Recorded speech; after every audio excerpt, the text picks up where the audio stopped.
땅에 어찌 그리 아름다운지요. 어찌 그리 아름다운지요. 여호와 우리 주여, 주의 이름이 온 땅에 어찌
할렐루야. 참 좋은 아침입니다. 한 주간 동안 잘 지내셨죠? 네, 하나님의 위로와 은총이 오늘 이 자리에 나와서 모든 심령 가운데, 그리고 각 가정에서 예배하는 모든 가정 가운데 크신 복으로 임하는 복된 날 되시기를 주님의 이름으로 축복합니다. 다 함께 조용한 기도 드리심으로 10월 두 번째 주일 낮 2부 예배를 하나님께 드리도록 하겠습니다. 다 함께 기도하시겠습니다.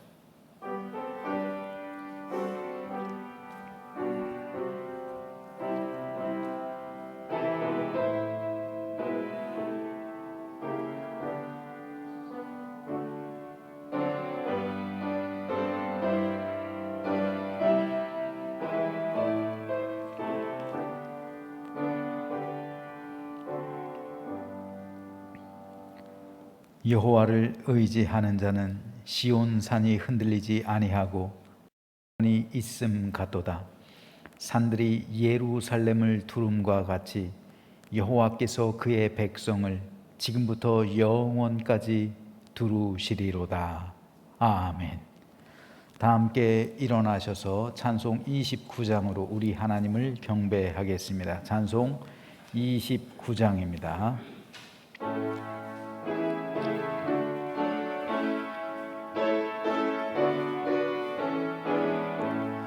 성도여 다 함께 할렐루야 아멘. 주 찬양하여라 할렐루야 아멘. 주 보좌 앞에서 택하신 은혜를 다 찬송하여라 할렐루야 아멘. 만문을 열어라 할렐루야 아멘. 온 하늘 울려라 할렐루야 아멘. 인도자 되시며 친구가 되신 주 그 사랑 끝없다 할렐루야 아멘. 주 찬양하여라 할렐루야 아멘. 찬양은 끝없다 할렐루야 아멘. 거룩한 집에서 은총 기리며 늘 찬송 부르자 할렐루야 아멘. 교동문 9번 시편 15편 말씀입니다. 찬송가 뒤에 있는 교동문 9번 시편 15편 말씀 교독하겠습니다. 여호와여 주의 장막에 오를 자 누구 오며 정직하게 행하며 공의를 실천하며 그의 혀로 남을 허물하지 아니하고 그의 이웃에게 악을 행하지 아니하며 그의 눈은 망령된 자를 멸시하며 그의 마음에 서원한 것은 해로울지라도 변하지 아니하며 뇌물을 받고 무죄한 자를 해하지 아니하는 자이니 아멘. 다 함께 사도신경으로 우리의 신앙을 고백하시겠습니다. 전능하사 천지를 만드신 하나님 아버지를 내가 믿사오며 그 외아들 우리 주 예수 그리스도를 믿사오니 이는 성령으로 잉태하사 동정녀 마리아에게 나시고 본디오 빌라도에게 고난을 받으사 십자가에 못 박혀 죽으시고 장사한지 사흘 만에 죽은 자 가운데서 다시 살아나시며 하늘에 오르사 전능하신 하나님 우편에 앉아 계시다가 저리로서 산 자와 죽은 자를 심판하러 오시리라. 성령을 믿사오며 거룩한 공회와 성도와 서로 교통하는 것과 죄를 사하여 주시는 것과 몸이 다시 사는 것 영원히 사는 것을 믿사옵나이다. 아멘.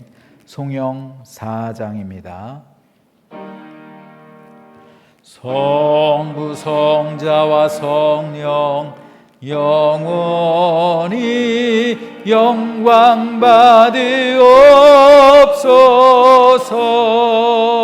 태초로 지금까지 또 길이 영원 무궁 성함 있게 영광. 아멘. 다 함께 자리에 앉아 주시기 바랍니다. 이 시간 우리를 대표해서 김유정 권사님 기도해 주시겠습니다. 참 좋으신 하나님, 늘 우리를 사랑하여 주셔서 눈동자와 같이 지켜보아여 주심에 감사를 드립니다. 지난 한 주간도 우리를 세상 가운데 잘 살아가게 하여 주시고 이렇게 주일을 맞아서 예배 자리에 나올 수 있는 건강과 또한 여건도 주심도 감사드립니다. 한 주간 동안 우리들이 알게 모르게 지은 세상 죄들 우리 주님께서 용서하여 주시고 우리가 다시는 같은 죄를 짓지 않도록 은혜 베풀어 주시옵소서. 제한교회 성도님들 모두 각 가정에서나 일터에서 하나님의 자녀로서 세상 사람들과 믿는 사람들에게도 본이 될 수 있도록 인도하여 주시고 하나님을 찬양하는 우리들의 입술 위에 하나님 파수꾼을 세워주셔서 말할 때에 지혜롭고 명철한 말을 하여 우리들이 만나는 모든 사람들에게 복과 평안을 비는 사랑의 말들을 전하는 우리 모두가 되게 하여 주시옵소서. 코로나로 인해서 많은 분들이 힘들어하고 이동이나 만남도 제한되어서 소외되는 분들도 늘어나 어려워합니다. 이 코로나가 하나님의 뜻 안에서 회복될 수 있도록 인도하여 주시고 이 시기에도 서로를 위해 기도하고 챙겨주며 감사하는 일들이 점점 늘어날 수 있도록 우리들의 삶의 중심이 되어 주시옵소서. 우리 교회에 있는 고3 수험생들과 또한 새로운 시작과 도전 앞에 기도하며 준비하고 있는 많은 분들을 기억하여 주시기를 원합니다. 그들의 삶의 인도자가 되어 주셔서 하나님께서 계획해 놓은 그 앞길을 향해 달려나갈 때 그 머리 위에 복을 내려주시고 또한 어떤 어려움이 있을지라도 늘 하나님 품에 거하며 세상과 타협하지 않고 주님 뜻대로 살아나갈 수 있는 은혜 내려주시옵소서. 오늘 우리들에게 말씀을 전하실 최영 목사님 건강을 지켜주시고 예배 가운데 주님의 은혜가 강같이 흘러 우리 성도님들 마음에 은혜가 넘치는 시간 되게 하여 주시옵소서. 또한 문영석 전도사님도 함께하여 주셔서 교회 학교와 학생 청년부들을 지도하실 때 은혜 가운데 서로 사랑하고 말씀 안에 잘 지도하실 수 있도록 은혜 내려주시옵소서. 제암교회가 함께 기도해야 할 기도 제목들을 아시오니 하나님 가장 선하신 하나님의 방법으로 선한 길을 우리들에게 인도하여 주시기를 원합니다. 이 시간 우리의 많은 걱정 근심은 주님 앞에 내려놓게 하시며 예배드리기를 원합니다. 기쁨의 시간 되기를 원합니다. 주님께서 함께해 주시기를 원하며 예수님의 이름으로 간절히 기도드립니다.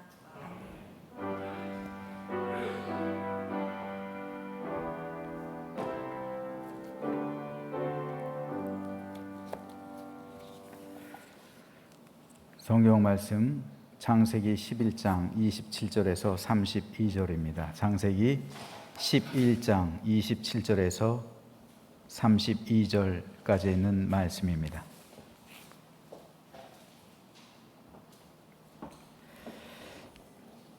저와 여러분이 한 절씩 교독하겠습니다.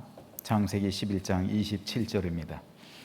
데라의 족보는 이러하니라. 데라는 아브람과 나홀과 하란을 낳고 하란은 롯을 낳았으며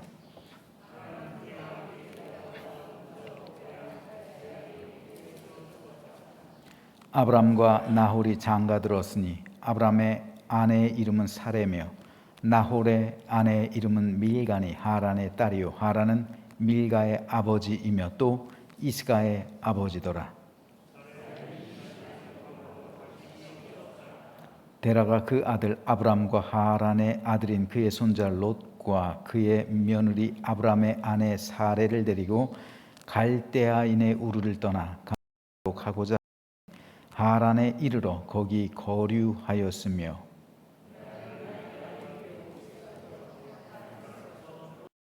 아멘.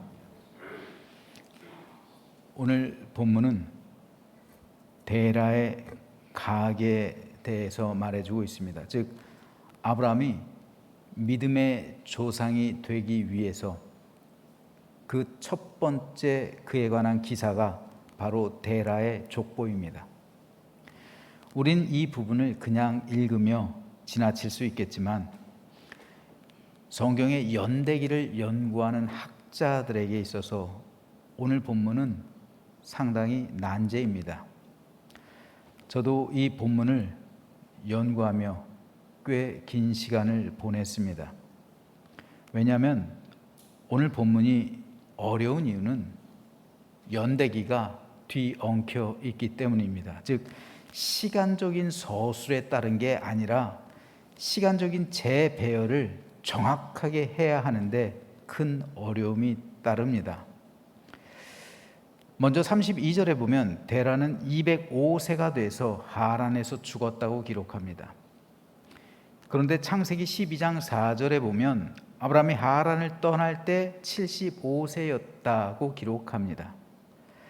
그렇다면 아브라함은 데라가 130세 낳은 아들이 되는 거예요. 하지만 이 기록은 11장 26절의 기록과 상충합니다. 데라는 70세에 아브라함과 나홀과 하란을 낳았더라. 하지만 이 기록은 영어 성경만 봐도 간단하게 해결할 수 있는 문제입니다. 모든 영어 성경에는 이 부분에 대한 시제가 정확하게 이렇게 기록되어 있습니다. 즉 데라는 70세 이후에 그러니까 70세에 아브람, 나홀, 하란 그를 동시에 낳은 게 아니라 70세 이후 된 나이부터 아브람, 나홀, 하란을 낳았다라는 기록입니다. 그렇다면 여기서 발생하는 또 다른 문제 하나가 있어요. 누가 데라의 장남이냐는 겁니다. 우린 이제까지 아브라함이 데라의 장남일 것이라 생각했습니다. 하지만 연구 결과는 그것을 증명하지 못합니다. 오히려 연구 결과 데라의 장남은 하란이었을 것으로 추정됩니다. 그 이유가 오늘 본문 29절에 기록되어 있습니다. 아브람과 나홀이 장가들었으니 아브람의 아내의 이름은 사레며 나홀의 아내의 이름은 밀가니 하란의 딸이요 하란은 밀가의 아버지이며 또 이스가의 아버지더라. 나홀이 하란의 딸과 결혼했다라는 것은 분명 하란의 나이가 나홀보다 훨씬 위였음을 말해주는 겁니다. 사실 오늘 본문이 기록된 이 11장 후반부에 있어서 특별히 데라의 족보에 있어서 주인공은 하란입니다. 거의 모든 절이 다 하란과 관련이 되어 있어요. 먼저 27절에서 데라는 아브람과 나홀과 하란을 낳았고 하란은 롯을 낳았다 기록합니다. 이때 이미 하란은 롯이란 자녀가 있는 거예요. 그리고 28절에서는 하란이 그 아비 데라보다 먼저 고향 갈대아인의 우르에서 죽었더라고 기록합니다. 그리고 그 이후에 아브람과 나홀의 결혼 사건을 기록하고 있는데 여기서 나홀은 하란의 딸이었던 밀가에게 장가들었다 기록하죠. 또 오늘 보면 29절에는 이스가란 딸의 이름이 언급됩니다. 하란은 밀가의 아버지며 또 이스가의 아버지더라. 그런데 이 이스가란 여인의 이름은 성경에 이곳 말고는 다시 언급되지 않아요. 여기서만 언급이 돼요. 그렇다면 이 이스가란 여인이 누구일까요?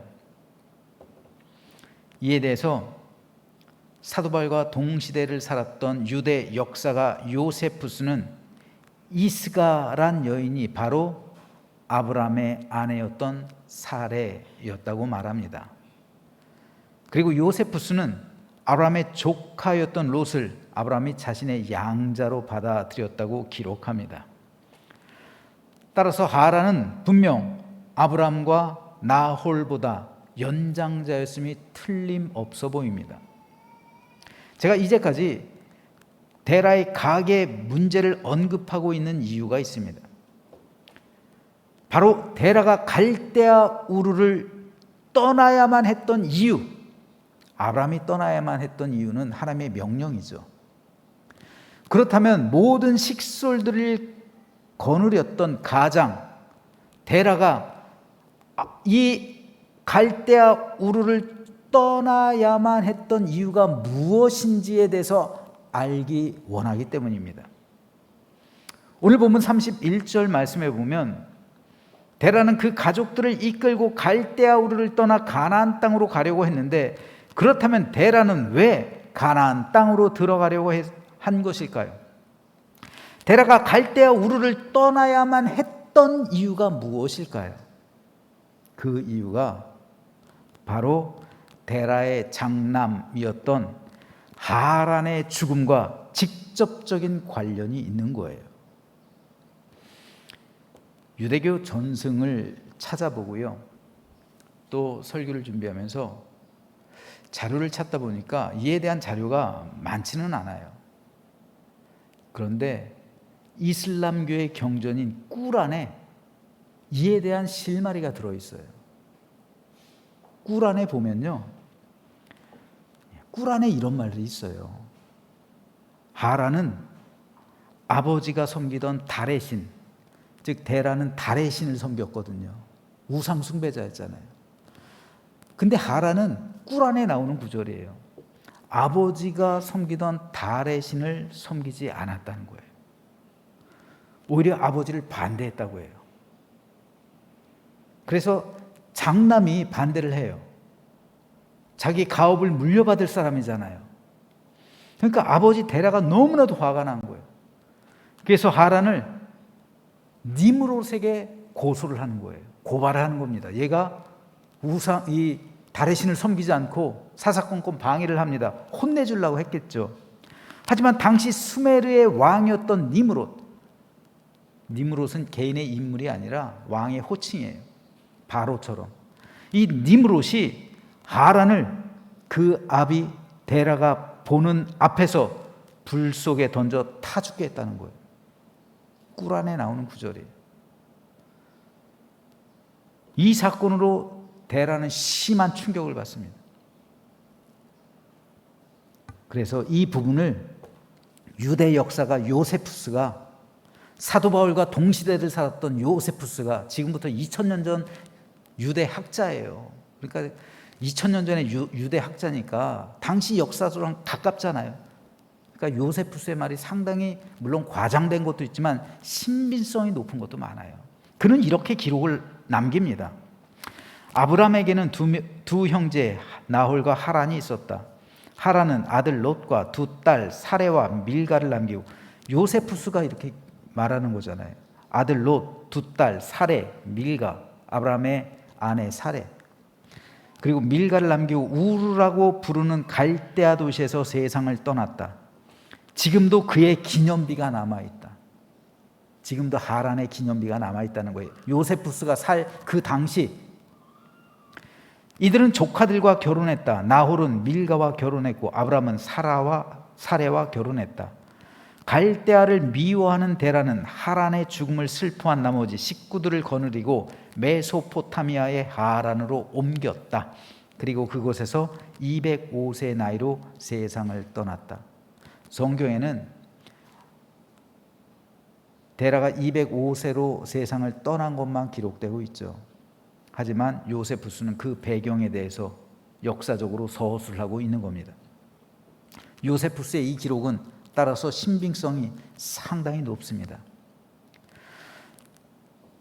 더구나 요세푸스는 자기가 살고 있던 그 당시만 해도 하란의 기념비가 지금도 남아있다라고 기록하는 데서 결정적인 증거가 되는 겁니다.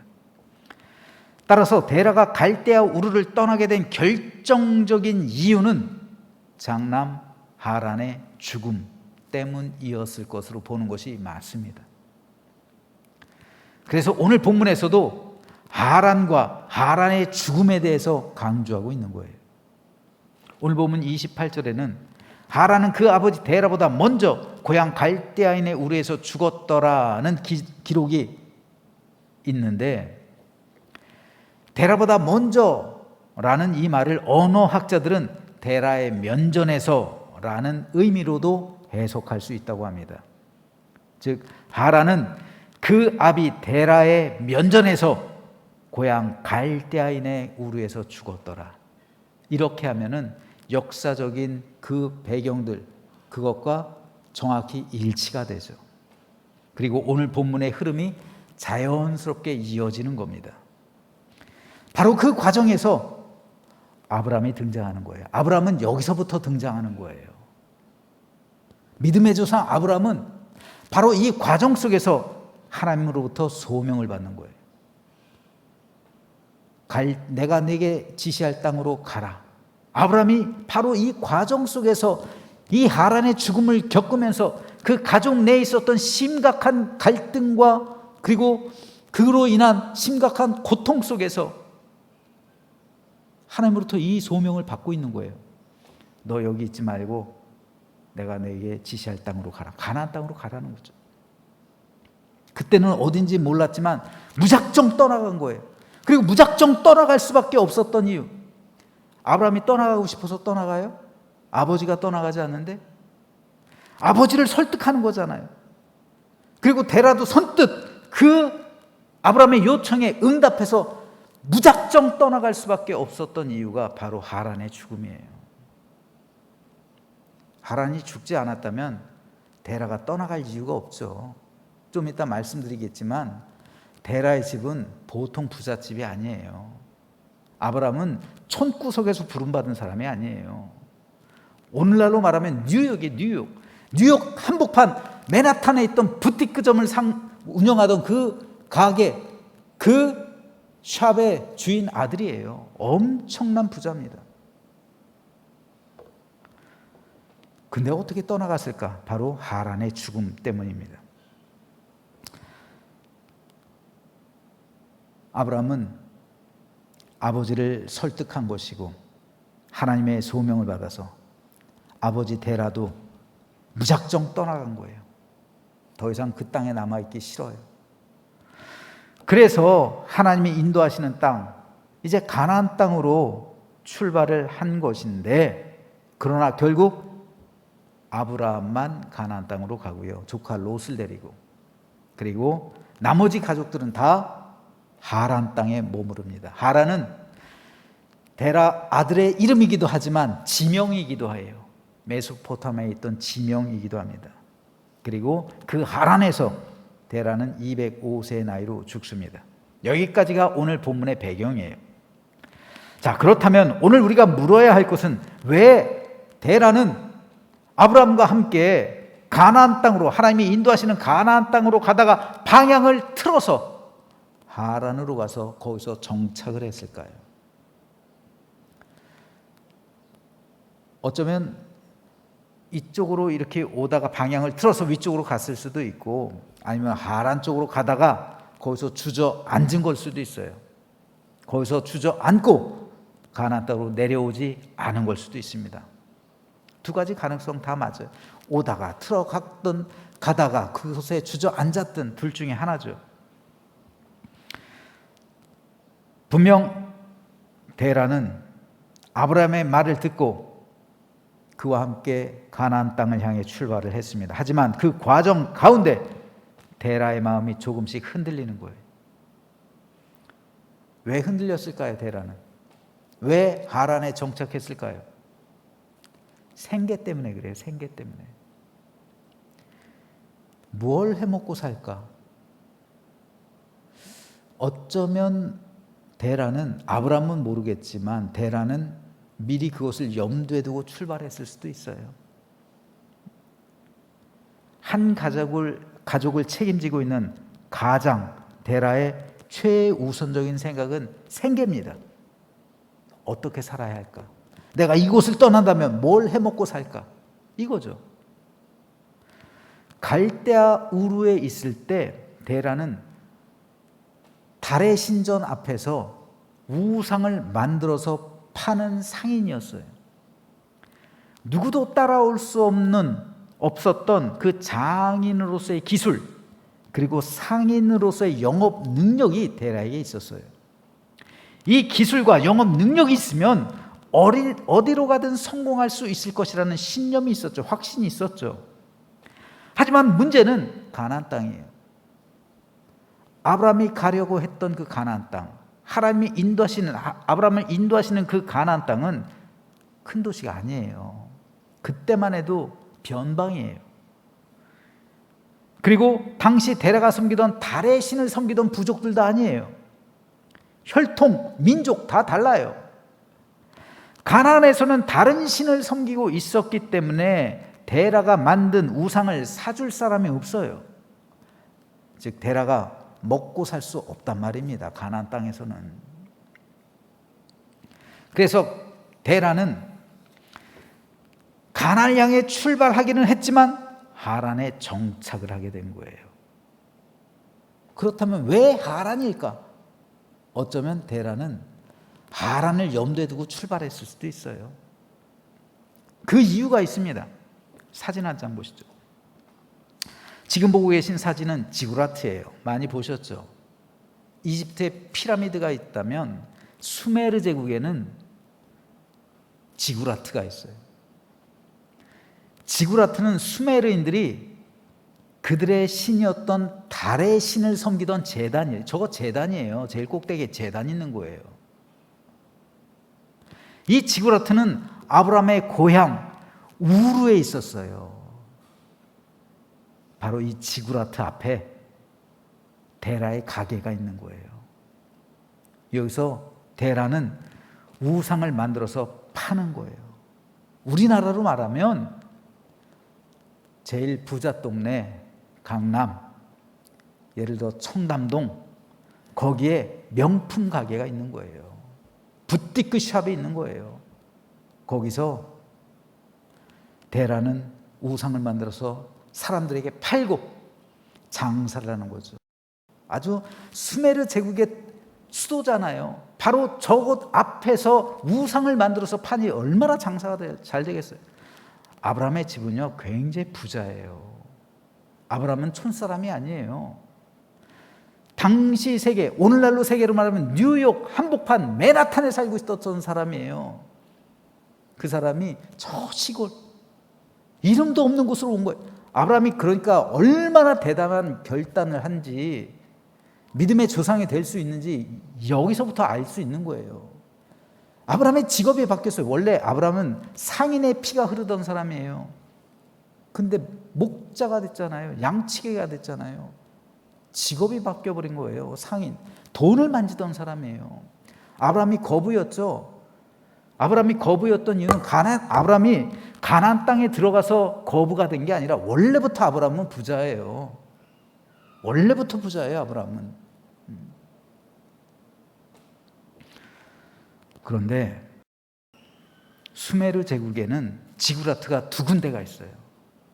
제1의 도시인 우루, 수도죠. 그리고 제2의 도시 하란에 있어요. 하란. 수메르 제국의 제2의 도시는 하란이에요. 그리고 이 하란에 역시 지구라트가 있었어요. 이것이 말해주는 게 뭡니까? 데라는 결국 지구라트가 있는 곳에서 지구라트가 있는 곳으로 이동한 거예요.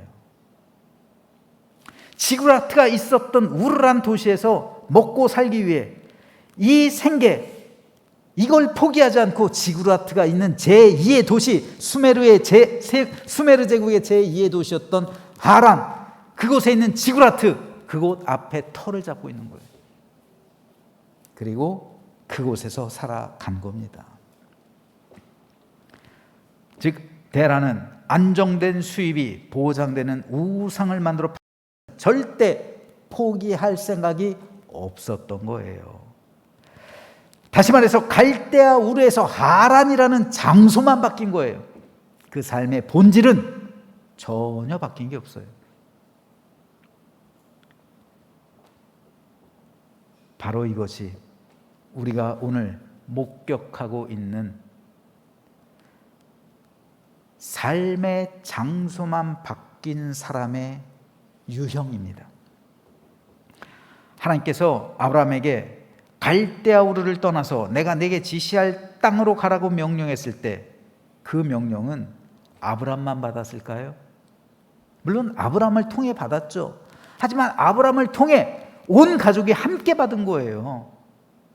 아브라함만 떠나간 게 아니잖아요. 데라가 가장이었기 때문에 아브라함이 가장 데라를 설득해가지고 함께 떠나간 거잖아요.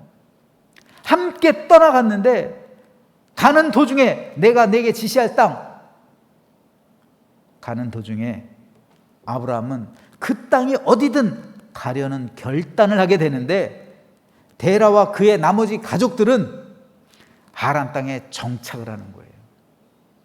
그리고 결국 아브라함에게 말씀하신 그 소명, 그 하나님의 명령을 듣지 않고 그곳에서 살아가게 되는 겁니다. 이들도 소명을 함께 받은 사람이에요. 그래서 이들의 후손들이 쭉 이어지고 있잖아요. 하란에도 이들의 후손이 있잖아요. 근데 그들은 여호와 하나님을 알아요. 믿고 있어요. 그러니까 아브라함이 하나님을 아는 내 민족에게로 가서 내 아들 이삭을 위해서 아내를 삼으라 말하잖아요. 하나님을 알고 있는 거예요. 하지만 하란 땅에 정착을 하는 거예요. 그들 모두는 가나안 땅으로 들어갈 소명을 받은 사람들이었습니다. 하지만 그 길을 가는 동안, 걷고 있는 동안 그 일행은 각자 다른 길로 가게 됩니다. 동일한 목적을 가지고 출발을 같이 하기는 했지만 마지막 모습은 달라진 거예요. 이 과정에서 첫 번째로 보이는 사람이 바로 데라와 같은 사람입니다. 데라 역시 갈대아 우르를 떠나긴 했지만 시간이 흐르면서 생활에 대한 염려에 사로잡히는 거죠. 결국 데라는 자기의 옛 직업 버리지 못했습니다. 옛 모습 지우지 못했습니다. 아브라함을 통해 말씀하시는 그 하나님에 대해서 알긴 했지만 자기가 가지고 있었던 달의 신 지우지 못했어요. 결국 그는 우상 숭배자로 남게 되었고 우르에서 하던 그 우상 만들어 파는 일을 계속했던 겁니다. 예수님은 이런 사람을 가리켜 이렇게 말을 합니다. 가시떨기에 뿌려졌다는 것은 말씀을 들으나 세상의 염려와 재물의 유혹에 말씀이 막혀 결실하지 못하는 자요. 여러분, 가시떨기 아래에 있는 땅 역시 옥토예요. 그 땅도 옥토예요. 돌짝밭이 아니에요. 옥토입니다. 옥토긴 옥토예요. 그래서 복음의 씨앗이 떨어졌을 때 씨앗이 싹을 틔우고 믿음이 자라나는 거예요. 그래서 줄기가 뻗고 잎이 어느 정도 펴지는 거예요. 그때까지는 잘 자라요. 옥토기 때문에 잘 자라는 거예요. 그런데 문제는 그와 동시에 가시떨기가 함께 자라고 있는 거예요. 그들의 마음밭은 좋은데 문제는 그 밭에서 세상의 염려와 재물의 유혹이라는 가시떨기가 함께 자라고 있다는 사실이에요. 복음의 씨앗이 떨어져서 믿음이 자라고 있기는 한데 믿음과 함께 심겨진 가시떨기가 자라는 속도가 더 큽니다. 더 빠릅니다. 더 무성해집니다. 그 가시떨기 밭 가운데 있기 때문에 믿음이 옴짝달짝하지 못하는 거, 더 이상 성장하지 못하는 거예요. 그리고 결국 그 기운에 맡겨 죽게 된다. 그것이 예수님의 말씀이잖아요. 그리고 성경의 대표적인 인물이 바로 데라입니다. 하나님의 말씀보다는 세상에 대한 염려가 앞서죠. 뭘 해먹고 살까? 그래서 옛 모습, 하나님을 알기는 하지만 아브라함을 통해 그 하나님께서 인도하시는 그 길로 가려고는 했지만 결국 하란 땅에 주저앉습니다. 그리고 이전에 했던 달의 신, 그 우상을 만들어 파는 일을 계속했죠. 그리고 결국 우상 숭배자의 모습으로 죽게 됩니다. 즉 데라는 살아가는 삶의 자리만 바뀐 것이지 삶의 본질이 바뀐 게 아니란 말이에요. 문제는 오늘 우리 가운데서도 데라와 같은 사람, 즉 살아가는 삶의 자리만 바뀐 사람이 있을 수 있다는 말이에요. 예전엔 우리도 교회를 다니지 않았었잖아요. 근데 하나님을 믿음으로 우린 교회에 출석하고 있잖아요. 그런데 삶의 자리만 바뀐 사람이 있을 수 있어요. 교회에 출석하고 있는데 여전히 내 본질은 안 바뀌었어요. 데라처럼 똑같아요. 예전이나 지금이나 살아가는 삶의 모습은 같아요. 달라진 게 없어요. 데라가 예전에도 우상숭배였고 우상숭배자였고 하란에서도 우상숭배자였는데 예전에 나의 삶이 죄의 종의 모습으로 삶을 살아가고 있는데 교회에 출석하고 있는 지금도 죄의 종의 모습이 있어요. 그리스도인이 된다는 것은 변화됨입니다. 이 밭이 갈려야 되는 거예요. 이 모든 뿌리가 뽑혀야 되는 거예요. 이게 그리스도인이 되는 가장 큰 특징입니다. 변화됨. 과연 나의 삶의 본질, 과연 나의 삶의 정체, 이것이 변화됐는가? 예전엔 나 역시 세상 한복판에서 살면서 죄의 종이 되어서 세상을 숭배하는, 물질을 우선하는 지옥 백성이었잖아요. 근데 이젠 천국 백성이 되었어요. 그럼 내 삶이 바뀌어야죠. 내 삶이 하나 바뀌지 않았는데 예수 믿는다는 것 자체로 난 천국 백성이다. 이게 어떻게 우리의 구원을 보장해 줍니까? 이게 어떻게 우리의 구원의 표식이 됩니까? 이게 어떻게 우리 구원의 증거가 됩니까? 그래서 예수님께서 말씀하시는 게 뭐예요? 구원받은 사람의 증거가 나무는, 다시 말해서 열매는 열매로 그들을 알지니. 가시나무에서 어떻게 포도 열매를 따요? 열매로 아는 거예요. 열매로.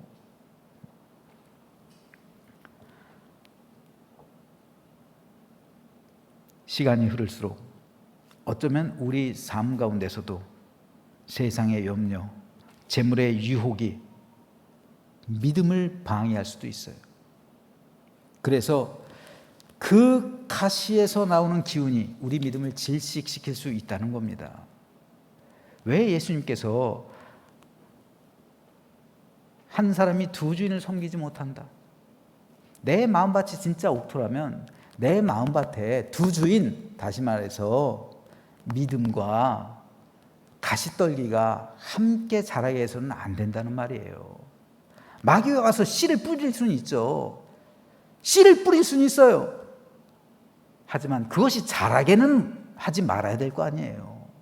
그것이 나를 질식시키게 마귀가 언제든지 와서 내 심령 가운데 마치 가라지를 뿌려 놓고 간 저 원수처럼, 예수님의 비유에 나오는 그 원수처럼 내 마음속에 그런 가라지를 뿌릴 수 있단 말입니다. 세상의 유혹들, 정욕들, 그리고 쾌락들, 재물에 대한 탐심, 얼마든지 뿌리고 얼마든지 유혹할 수 있어요. 얼마든지 우리를 하란 땅에 정착시키려고 마귀들이 그렇게 최선을 다해서 그렇게 유혹하고 노력하고 있다는 거죠. 지금도요.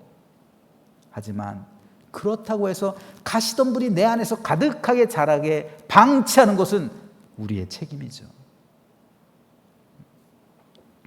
우리가 똑같이 이 자리에 나와 있지만 우리 심령을 꿰뚫어 보시는 주님께서 내 마음밭을 보실 때 내 심령엔 과연 믿음만이 옥토밭에서 무럭무럭 자라나고 있는가?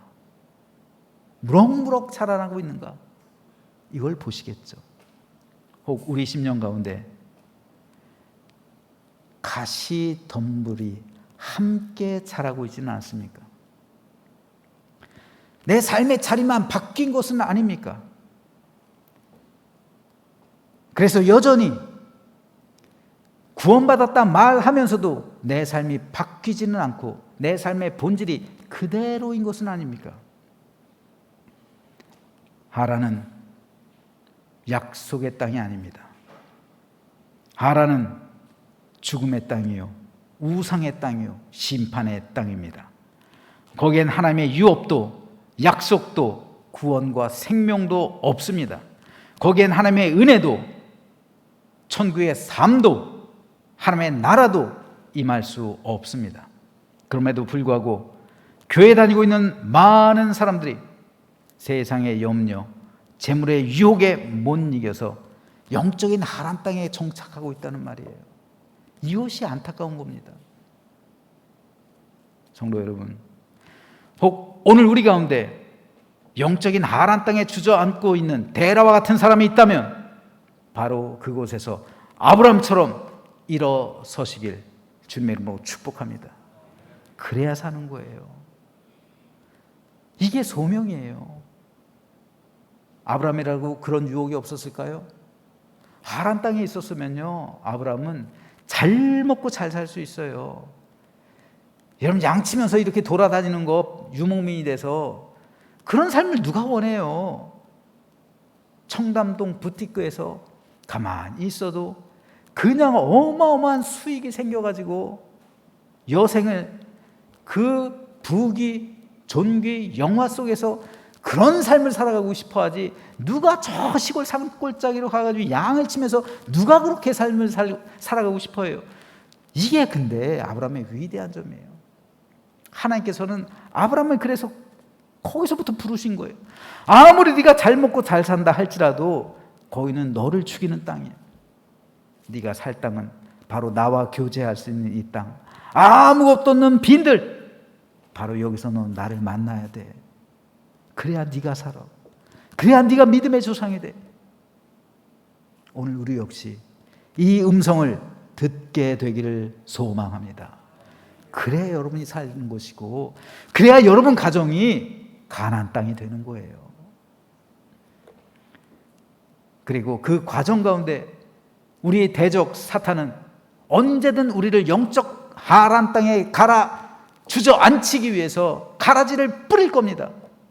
제 안에도 뿌리고 있고요, 여러분 속에도 뿌리고 있어요. 하지만 그 뿌리가 자라지 못하게 해야죠. 예수 그리스도의 보혈로 그 보혈의 권세를 매일 뿌려야 되고, 그리고 성령의 불로 태워야 할 줄 믿습니다. 그래서 하나님께서 함께 하시는 놀라운 은총을 받으며 내 마음밭이 옥토밭이 되어서 100배, 60배, 30배의 결실을 맺게 되는 축복의 삶, 그리고 믿음과 구원이 우리 가정 가운데 대대로 이어지는 아름답고 복된 가나안 땅을 이루는 우리 모두가 되시기를 주님의 이름으로 간절히 축원합니다. 기도하겠습니다. 사랑의 하나님, 은혜를 감사드립니다. 하나님께서 아브라함을 그 잘 먹고 잘 살던 우르 또 하란에서 부르신 것은 무엇보다 하나님을 발견하게 하기 위해서입니다. 오늘 우리에게도 이 같은 은총이 베풀어진 줄 믿사오니 하나님을 발견하게 하시고 내 삶의 자리가 바뀌게 하여 주옵소서. 탐욕의 자리에서 하나님을 아는 경건한 자리로, 우상의 자리에서 생명을 얻는 구원의 자리로 옮겨지게 하시고 우리 가정이 그런 영적인 가나안 땅 될 수 있도록 베풀어 주옵소서. 그래서 우리가 살아나고 모든 자손들이 대대로 살아나며 우리가 구원을 받고 하나님의 백성이 되어서 영광과 찬양을 돌리는 복된 삶을 아브라함처럼 살아가며 우리 역시 믿음의 조상이 되는 축복된 삶을 살아내게 하여 주옵소서. 감사드리며 예수 그리스도 이름으로 기도하옵나이다. 아멘. 이 시간 예물 봉헌하는 시간입니다. 박종호가 부른 너는 내 것이라 찬양을 들으시면서 준비되어진 예물 봉헌하겠습니다.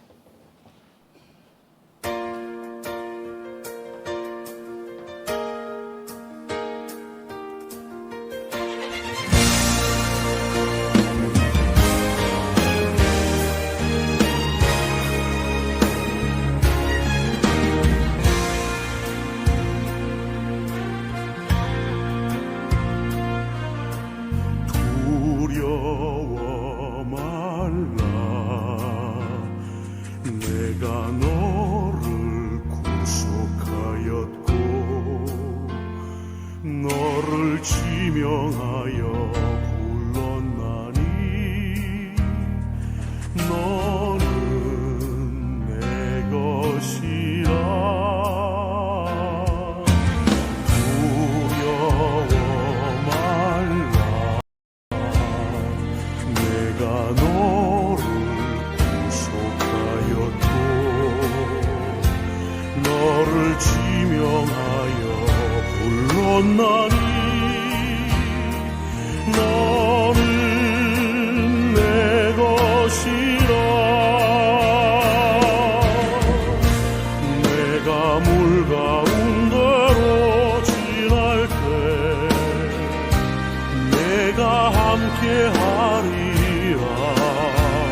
내가 불 가운데로 행할 때 너를 보호하리니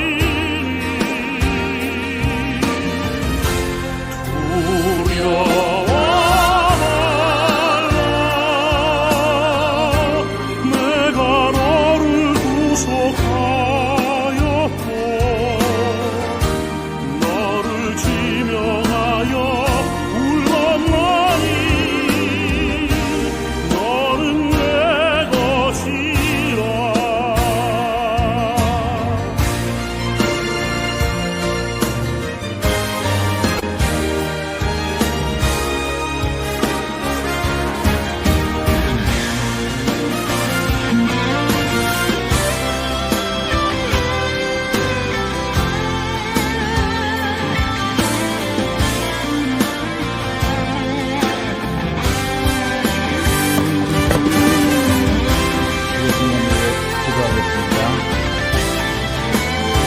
음악 꺼주세요. 예. 사랑의 하나님, 감사드립니다. 오늘 복되고 즐거운 거룩하고 좋은 날 맞이해서 우리 성도들 하나님 앞에 나와 예배를 드리고 각 가정에서 예배 드리고 있습니다. 한 주간 동안의 삶을 눈동자같이 지켜주신 하나님의 은혜에 감사드립니다. 함께하여 주시고 하나님의 은총이 언제든 우리 삶 가운데 충만히 머물게 하여 주옵소서. 이 시간 나의 하나님을 향한 사랑과 하나님을 향한 감사의 마음을 드립니다. 받아 주옵소서. 귀한 예물 동시에 주님께 드립니다. 11조 예물, 감사 예물, 주일 예물 주님께 드릴 때 드리는 모든 손길마다 하나님의 은총과 축복이 가득하게 하여 주옵소서. 내 힘으로 살아가는 인생이 아니라 우리 하나님께서 공급하시고 책임져 주시며 복 주시는 은혜로 살아가게 하시고 모든 가정마다 주의 은혜가 가득한 천국 가정 되게 하여 주옵소서. 그래서 우리 모든 삶 가운데 풍성한 하나님의 은혜로 충만히 채움받는 한 주간 되어질 수 있도록 은혜 내리어 주옵소서.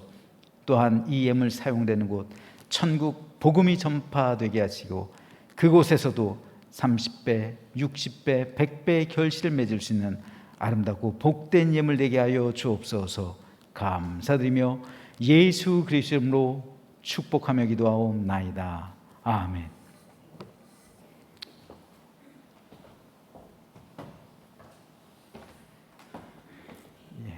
2022년도 전국 감리교 목회계획 세미나가 내일부터 목요일까지 강원도 속초에서 있습니다.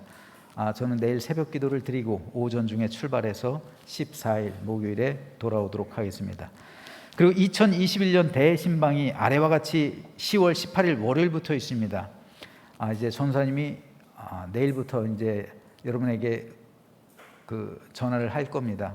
그래서 이거 강제적으로 하는 것이 아니니까 자유롭게 말씀드렸어요. 제가 전화하면은 또 부담스러우시니까 자유스럽게 말씀하셔서 원하시는 분, 각 속에 속하시는 분들은 제가 나중에 그 결과를 받고서 시간은 협의하도록 하겠습니다. 그리고 김민태 청년, 우리 김상배 장로님 맞손주, 그리고 김종훈 권사님, 김유정 권사님 장남입니다. 김민태 청년이 내일 모레 논산 훈련소로 입대합니다. 일어나 주세요. 아이고 벌써 저렇게 컸어요. 그래서 군대를 간대요. 우리 격려의 박수 한번 다 함께 해주시기 바랍니다. 고맙습니다. 445장입니다. 445장 부르시겠습니다.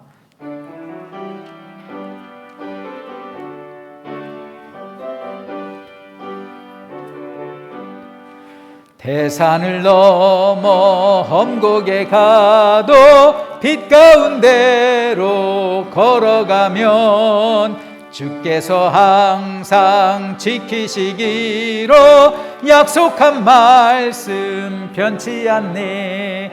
하늘의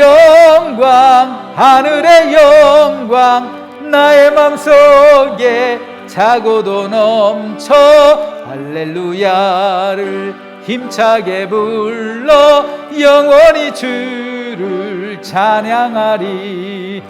캄캄한 밤에 다닐지라도 주께서 나의 길 되시고 나에게 밝은 빛이 되시니 길 잃어버릴 염려 없네. 하늘의 영광 하늘의 영광 나의 맘속에 차고도 넘쳐 할렐루야를 힘차게 불러 영원히 주를 찬양하리. 광명한 그 빛 마음에 받아 바라보고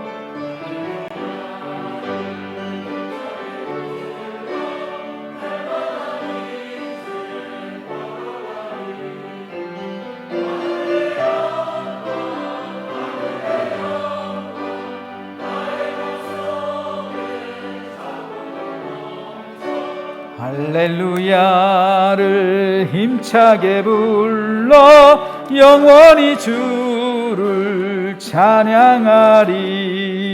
다 함께 일어나셔서 축도하겠습니다. 지금은 살아계신 우리 구주 예수 그리스도의 은혜와 하나님 아버지의 넓고 크신 사랑하심과 성령의 감화 감동 역사하심이